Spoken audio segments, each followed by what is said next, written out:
오늘 레위기 5장 말씀을 통하여서 모든 이에게 열린 속죄의 은혜라는 제목으로 말씀을 나누겠습니다. 어제 나누었던 레위기 4장에 이어 5장도 13절까지는 속죄제에 대해서 다루고 있습니다. 14절부터 마지막 이제 19절뿐만 아니라 또 6장 7장까지 속건제의 규례를 이제 다룹니다. 오늘은 특별히 속죄제의 그 마지막 부분을 좀 더 살펴볼 텐데요.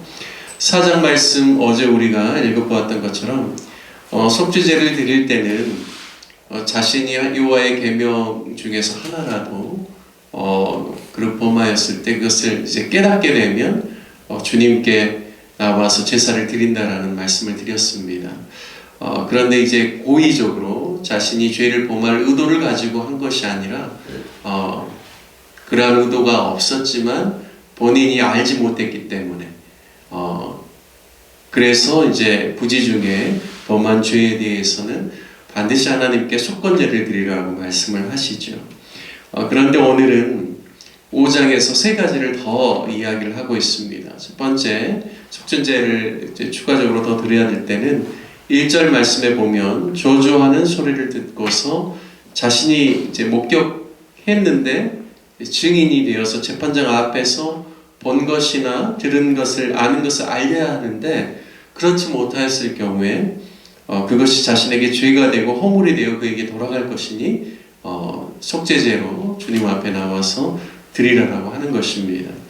어떤 이유인지는 잘 모르겠지만 예를 들어서 사람 앞에 서는 것이나 법정 앞에 서는 것, 재판장 앞에서 뭔가 증언하는 것에 있어서 어떤 사람은 극히 겁이 많고 두려운 마음 때문에 용기를 내지 못할 경우가 있죠.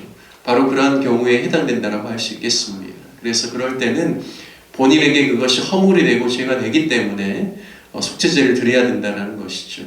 그러니까 하나님의 기준은 이방인과 달리 굉장히 세밀할 뿐만 아니라 그 기준이 높다라고 할 수 있겠습니다. 아니 내가 말하기 싫어서 이야기 안 할 수도 있고 내가 겁이 많거나 두려움이 많아서 재판장 앞에 나가기를 꺼려 할 수도 있지만 하나님께서는 당신의 백성들은 자신이 본 것, 들은 것, 아는 것에 대해서 재판장 앞에서 증언해야 될 일들이 있다면 그 일들을 행해야 된다라고 말씀하는 것이죠.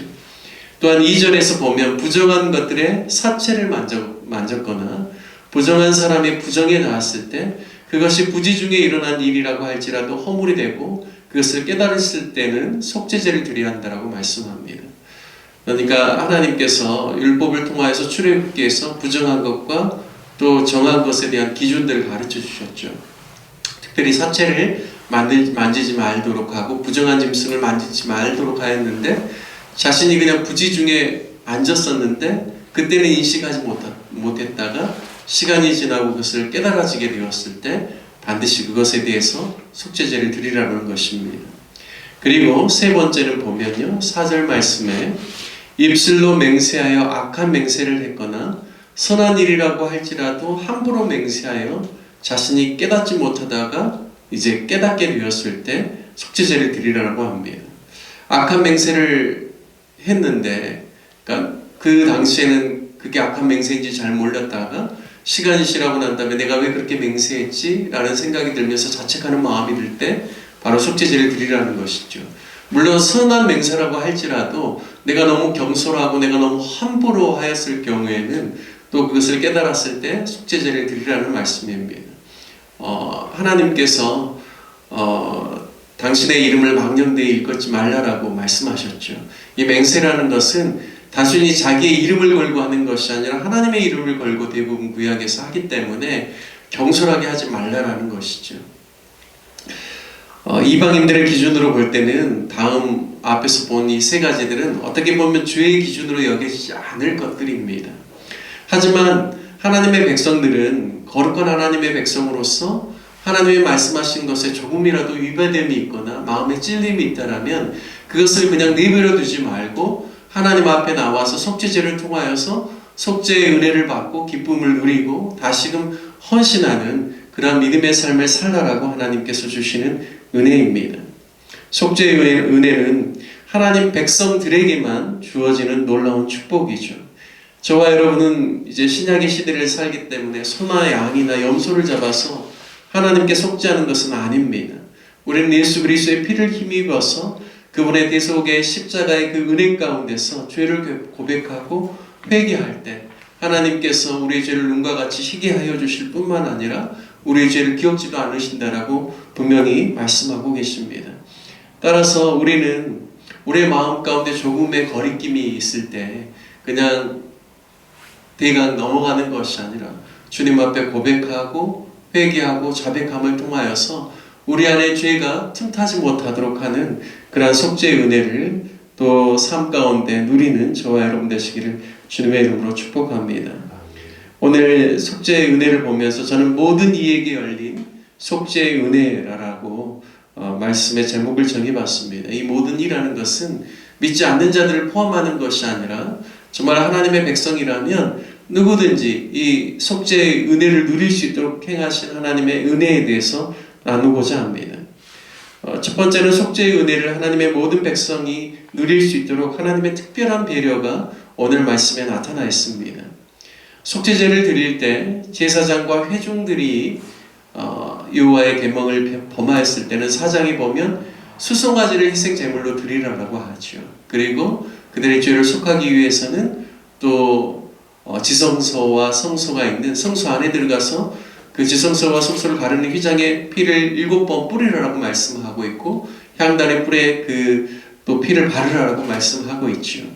하지만 족장이나 일반 평민이 범하였을 경우에는 이제 번제단에서 그 모든 행위가 이루어질 수 있도록 합니다.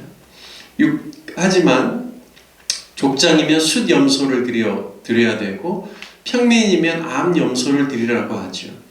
그러니까 숫염소와 암염소를 드릴 만한 형편이 안 되는 사람들도 있죠. 그래서 오늘 본문에 보면 6절에 암컷 양이나 염소를 드릴 수 있다라고 말씀합니다.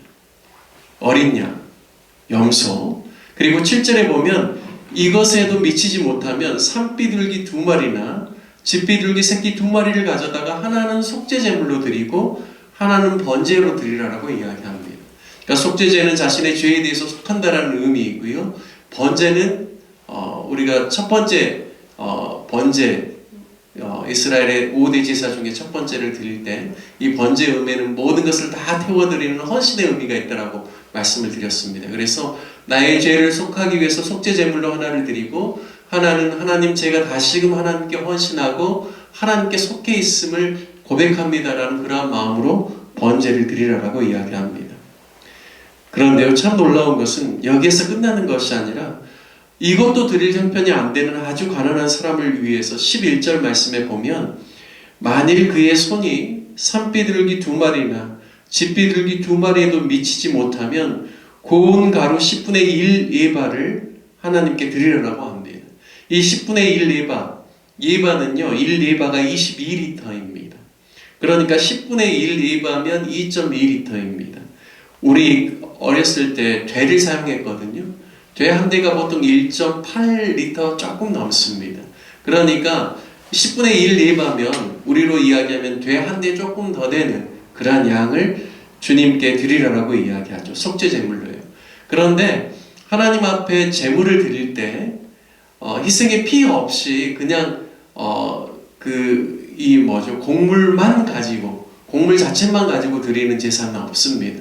소제도요 곡물에 기름을 섞으라고 하고 있고 유향을 드리라고 하죠. 하지만 속죄제는 죄를 주님 앞에 고백하고 죄에 대한 용서를 받기 위해서이기 때문에 유향이나 기름을 섞지 말라라고 합니다. 유향이나 기름은 다 어떤 그러한 의미냐면 기쁨으로 하나님께 드리는 어떤 그러한 의미들이 있습니다. 그래서 이 속죄제를 드릴 때는 그냥 그러한 기름이나 유향 쓰지 말고 고운 가루 한 움큼을 바로 화제물 위에다가 제사장이 이렇게 태워서 드리라고 합니다. 그러니까요, 그거 자체로 주님 앞에 속죄제를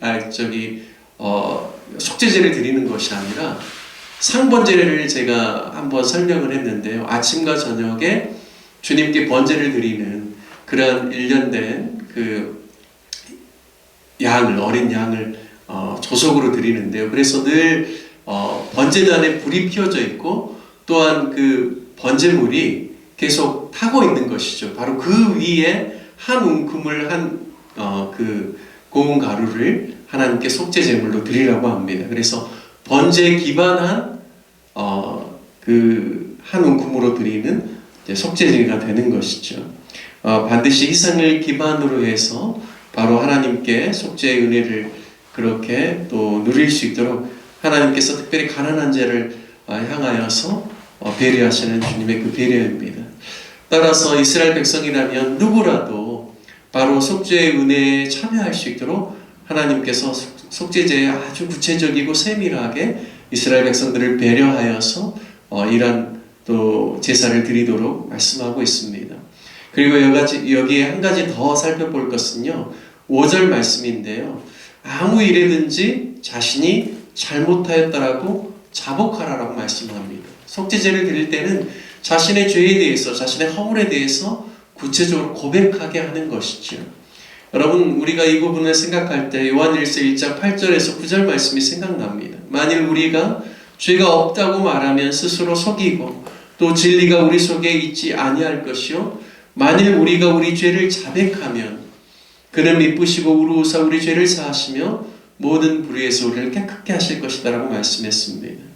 누구든지 하나님의 백성이고 예수 그리스도를 구주와 주님으로 고백하는 그리스도인이라면 자신의 마음 가운데 조금의 찔림이 생기고 자신의 죄에 대해서 깨달아졌을 때는 반드시 하나님 앞에, 주님 앞에 자신의 죄를 고백하라라고 말씀합니다. 그러면 주님께서 바로 그런 고백을 들으시면서 주님께서 우리 죄를 사실 뿐만 아니라 우리의 모든 불의에서부터 우리를 깨끗하게 하실 것이다라고 말씀합니다.